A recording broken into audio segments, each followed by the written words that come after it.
Would you look at that? You made it to the 4th installment of What If Deku Was a Spy. Seeing as you already made it this far, you might as well go down below and like the video, right? Right? Don't leave me hanging here. Anyways though, all jokes aside, seeing as I have nothing really to say today, I just hope you guys go on to enjoy today's part and make sure to let me know what you guys did and didn't enjoy in today's video. That said, I love each and every single one of you guys, and I hope you guys go on to enjoy the what if. Hey Ross, sauce it up.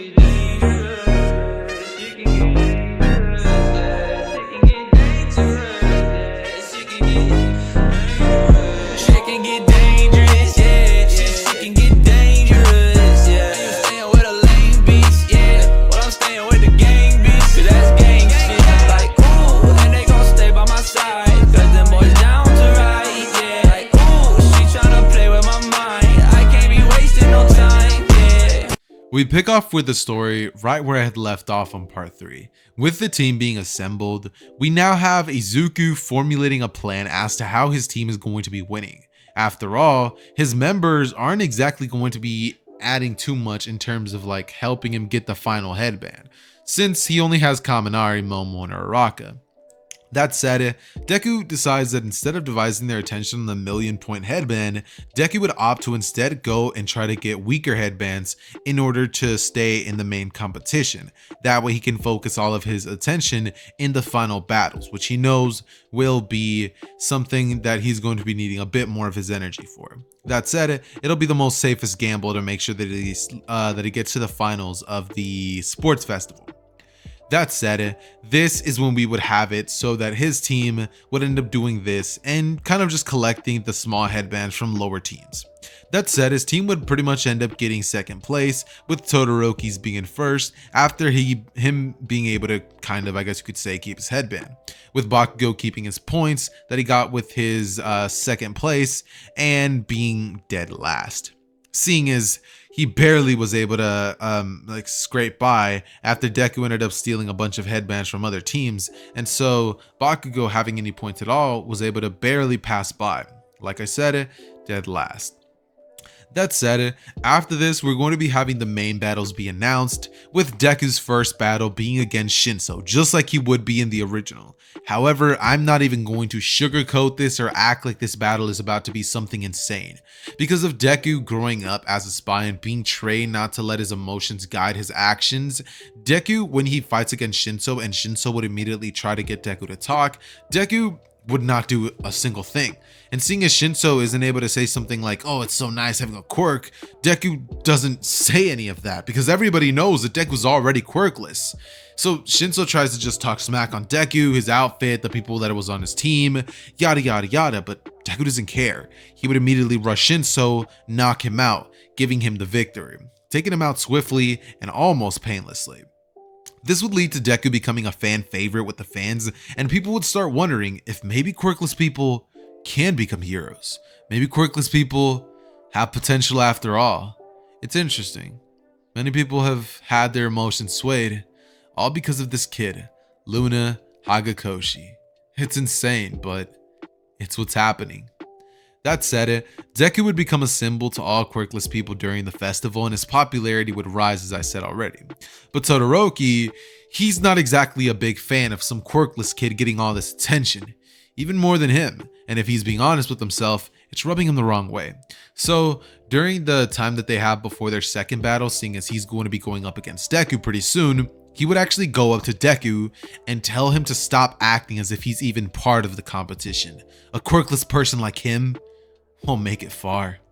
Saying that in the next match, he'll crush him and remind him of just how powerless he is.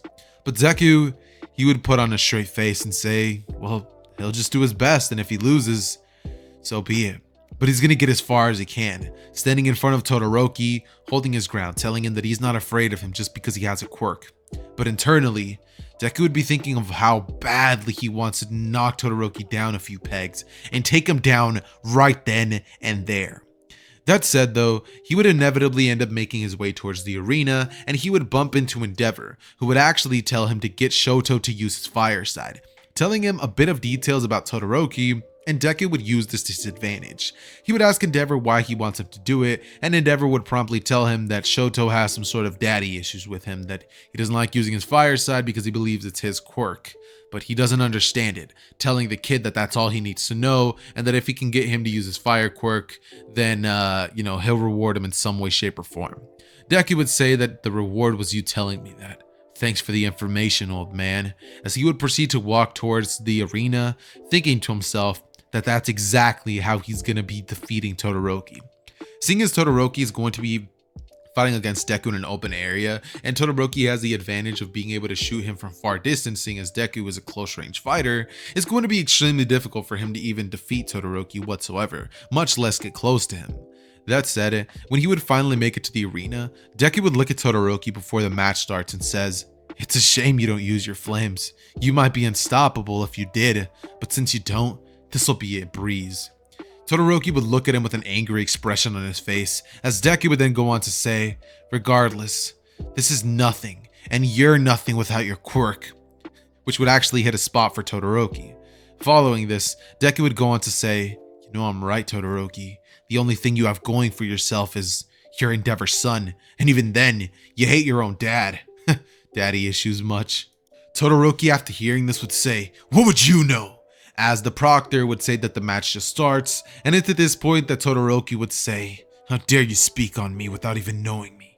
As he would shoot his ice at Deku, who would punch his fist straight into the ice, causing himself to be lifted up as the ice would shoot in a huge pillar. Just like it would have in the original, Deku would actually be gripped onto the ice. And as soon as the ice pillar would have been formed, Todoroki would be expecting that to be the end of it. However, Deku would begin climbing the ice, and using his nanotech would actually be able to create a spiky like thing that he's able to use to climb to the top, which would cause Deku to pretty much be able to rush at Todoroki, sliding down the ice at his direction. And from there, he would actually have a second of Todoroki not being shocked at what just happened. And so Todoroki would shoot a second ice geyser, which Deku would flip over, and from here, he'd go on to taunt Todoroki, telling him, "Look at that. Scared of a quirkless kid getting close? I can't believe it. The great Shoto Todoroki." Playing at Todoroki's ego, using this to get ahead of Todoroki, playing mind games, because he knows that if Todoroki simply just continues keeping him away, Todoroki is going to win. There's nothing Deku could do about it. His quirk is simply better in this situation. And Deku doesn't want to fight in a situation that he knows he'll lose, so he's trying to bend things to his own way. Let's say Todoroki and Deku are fighting in an open area where it's not a tournament area. Deku's probably going to be able to figure out a way to beat him, but Todoroki has all the cards in his favor. That said, this strategy would sort of begin working on Todoroki, as he would stop for a second, giving Deku enough time to get closer, as Deku is almost able to land a hit, and Todoroki would back up abruptly, using a wall of ice to actually get between himself and Deku. But Deku would smash straight through it, and he would say, "Big mistake," as from here, he would go on to land a powerful blow on Todoroki. By the way, I've been watching a lot of Enemy X. But anyway, it would send Todoroki flying back, and Deku wouldn't stop the onslaught. From there, he would use his speed to kick him away, and Todoroki would stop himself from falling off of the edge with this ice, as Deku would rush in, not giving Todoroki a second to breathe, continuing with the onslaught, as Todoroki uses his flames to make Deku have to jump back. But from here, Endeavor would yell in the crowd saying, "Shoto!" As from here, Deku would say, "Look at that, a quirkless kid to make you use your full power. What a disappointment." Todoroki, feeling what he had just done, would say that it won't happen again, as he would shoot a wall of ice at Deku that he would be able to dodge. And from there, Deku would try going around Todoroki, but he would shoot another wall of ice at Deku's direction, which would leave him kind of trapped in a hallway-like state. From here, Deku would be like, as from here, Todoroki would begin shooting a huge pillar of ice at him. But Deku would use the ice from each side to jump from side to side over the attack that Todoroki would have just shot at him. As from here, he would use his arm to charge up a huge amount of power, as he would slam his fist into the ice, causing it to shatter. As from here, Deku would go into beast mode and cover both fists with nanotech, as he would proceed to absolutely pound Todoroki into the ground and spit on him, adding extra disrespect, as Izuku, or Luna, would be declared the victor. From here, the crowd would go absolutely wild. And from here, Deku would decide that maybe he should step back and lose the next match, but he would think that maybe standing out isn't so bad. He's enjoying this. How often will he get to live moments like this? And so he would end up getting ready for his next match, with Bakugo and Todoroki would end up being taken by Recovery Girl. As from here, Deku would be given about 20 minutes of rest before having to fight the finalist, Bakugo Katsuki. That said, from here, Deku would decide that Bakugo might be harder to fight against, seeing as he could actually fly to gain distance with his explosions, and he'd be wondering what he has to do to win, thinking to himself that knowing Bakugo, he'll do what it takes to win, but he also knows Bakugo doesn't accept winning unless he beats them 100%, unless it's a clear-cut victory. And so he's unsure if Bakugo will take that approach, or if he'll be unsatisfied with that, seeing as Bakugo himself probably knows that Deku would have him beat in close to hand-to-hand combat, but if he doesn't beat him there, that means he's fighting Deku when he's not at his best, and he doesn't know if Bakugo would be willing to do something like that. That said, the match would be called, and Bakugo versus Deku would commence, and so the final battle would finally commence. Deku would immediately get ready as he would crack his knuckles as Midnight would say go, and from here Bakugo would immediately blast off into the air using his explosions to create distance. As from here in the air, Bakugo would begin to shoot explosions at Deku, which would be barely able to hitting, which Deku would dodge by just jumping out of the way, before promptly saying, "Come on, Bakugo, you know I can't reach you up there." Bakugo would start laughing, saying, "You quirkless bastard, I know you can't get me up here. This is why I'm gonna win." But Deku from this moment would say, "That's not the Bakugo I used to know. The Bakugo I know would have beaten somebody without any second doubts, would have beaten somebody at their best. It's a shame you went this low to beat a quirkless kid." Bakugo, after hearing this, it would touch a nerve within him, as he would think to himself, "He's right." And from here, Bakugo would land on the ground before looking at Deku with a solemn expression on his face, saying, "Fine," before it returned to that of a cocky expression, and Bakugo would rush in with explosions on hand, throwing different amounts of explosions at Deku's area. This is when Deku would decide that he definitely needs to cover his face before it gets scorch marks. And so, using his nanotech, he would create a mask to cover his face. As from here, Deku would simply turn towards Bakugo as he begins engaging in hand-to-hand combat. Deku would throw blow after blow after blow, kick, rolling around, dodging, sweeping the leg, and Bakugo would use his explosions to keep Deku at bay, trying to keep him away as long as possible. But Deku is not giving up, and every time that Bakugo would throw a blow, Deku would counter it with an elbow to Bakugo's face, a punch to the stomach, an uppercut which would have sent Bakugo back flying. The crowd would be going wild, as this would be the most exciting battle the entire time. Obviously, we saw the fight between Kirishima and Tetsu go down where it was literally all physical, but this is different because both of them are actually taking damage. It's not a stamina issue, and both of them are just, they're both talented in their own right. However, Deku would start taking things up a notch, beginning to show his true colors just for a split second, allowing him to use his real skills to immediately grab onto one of Bakugo's arm and pretty much snap it out of place. Bakugo would yell, "Ah!" And from here, he would throw another explosion with his left arm, trying to keep Bakugo at bay. Or no, Deku. But Deku would rush in and sweep Bakugo's legs as he holds him to the ground, and then from there proceeds to hit Bakugo square in the jaw, as Bakugo gets knocked out from there, and Bakugo is just laying on the ground, as Deku would stand back up and hold his fist up in the air as he would say, "I won." And from here, the crowd would lose their minds. Like, everybody's like, "Oh my god, Izuku," or no, not Izuku Midoriya, but Luna won. From here, the crowd would be just going absolutely insane, and Deku would now be an official fan favorite, with from here Deku feeling so happy, thinking to himself, "So this is what it's like to feel like a hero. This is what I've always wanted. So then why can't I enjoy it?" But he'd remember, this isn't real. I won't have this in a year or 2 or 3. I'll just go back to being a pawn. And Deku would have this thought in his mind all day, even while he was being given the medal for having first place. And even when pictures of him would go viral all over social media, with people saying that quirkless people might have the potential to become pro heroes after all.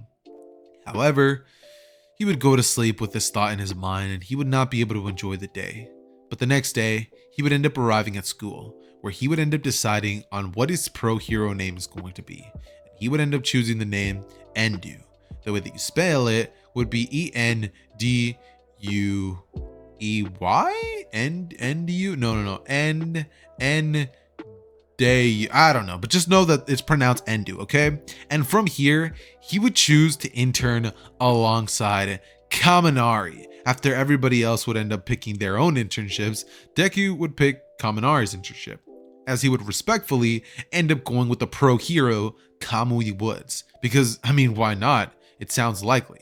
We never end up finding out who Kaminari truly ends up interning with, and Deku wants to find out as much as Kaminari to make sure that Kaminari is not the UA traitor. Deku has actually grown a little bit of a liking towards Kaminari, and so far his suspicions have been lowered, but he can't be too sure until after this. So, like I said, he would decide an internship alongside the internship that Kaminari will be going to. And so, this new arc will be starting. Instead of going to Gran Torino and All Might giving, Deku one for all like in the original, he's going to be trying to do as much detective work as he possibly could, trying to see if Kaminari will let anything slip up. So far, he hasn't. And so far, he hasn't even been showing any signs of being able to use his quirk in the way that he theorized. So, Deku just hopes he's right, because Kaminari seems like a great guy and he doesn't want him to end up being the traitor after all. That said though, this is when Deku would end up going home just like usual after picking his pro hero that he's going to be interning with, and he wouldn't even end up telling Kaminari that he's going there. He would simply write it off after hearing Kaminari say that he's going to go to Kamui Woods, seeing as this time Kaminari did pretty well in the sports festival just like usual, but ended up losing to the girl with the plant thing because, she has like an earth-based ability, which pretty much is the perfect counter to him. But with the right type of training and mentorship, Kamui Woods sees potential in him. Not only that, but that new kid would definitely bring a little bit of talk to his internship, so that's why he ended up sending one to Deku. That said, this is when Deku would end up going home like usual and end up pretty much updating his notes on, who the potential threat to UA could be. Deku would pretty much end up crossing off Bakugo as a whole just because he doesn't feel like he could be. Bakugo has always wanted to be a hero and he doubts in any way, shape, or form that he could potentially ever be the villain. So he crosses him off of his list, and a lot of other people begin getting crossed off as well, with Momo being somebody that Deku clearly knows she is definitely having a crush on him. She has the hots for him. Uraraka definitely has a little bit of a liking towards Deku, seeing as she definitely wanted to join his team, and he noticed that Uraraka seemed to get a little jealous when Momo joined the squad. But it is what it is, and Deku couldn't even act on that even if he wanted to, because, he is a spy at UA. He's not there to have fun, he's there to do his job. And so, with that said, the day where they would inevitably have to go towards the internship would arrive, and Deku would end up taking a train alongside Kaminari, as both of them would have conversation with each other, saying that it's pretty sweet that they're both going to be interning at the same place, Kaminari would say. As Deku would say, yeah, thinking to himself, if only you knew, Kaminari. But I can't tell you that until I'm sure. But from here, Deku would go on to smile at Kaminari, as the bus ride would be a long one, and they would finally end up arriving at Kamui Woods' internship. No, not internship, but pro hero agency, his agency, right? From here, Deku would walk in through the doors as everybody would be like, "Yo, you're that kid, right?" Everybody would be hyped up to have Izuku there, or more commonly known as Luna, saying that his performance in the UA Sports Festival was totally incredible and that somebody like him was needed to bring some freshness to the hero society. Seeing as there's never been another quirkless hero in the world and he's the first, he's making headlines. So his being there at the agency is so good for publicity. However, this is when Kamui Woods would come out and say, all right, leave the kids down. They're here to internship with me. As from here, he would begin showing them around and telling them that they better be ready because they're in for a hell of a learning experience. Deku and Kaminari would both look at Kamui as they would say, right.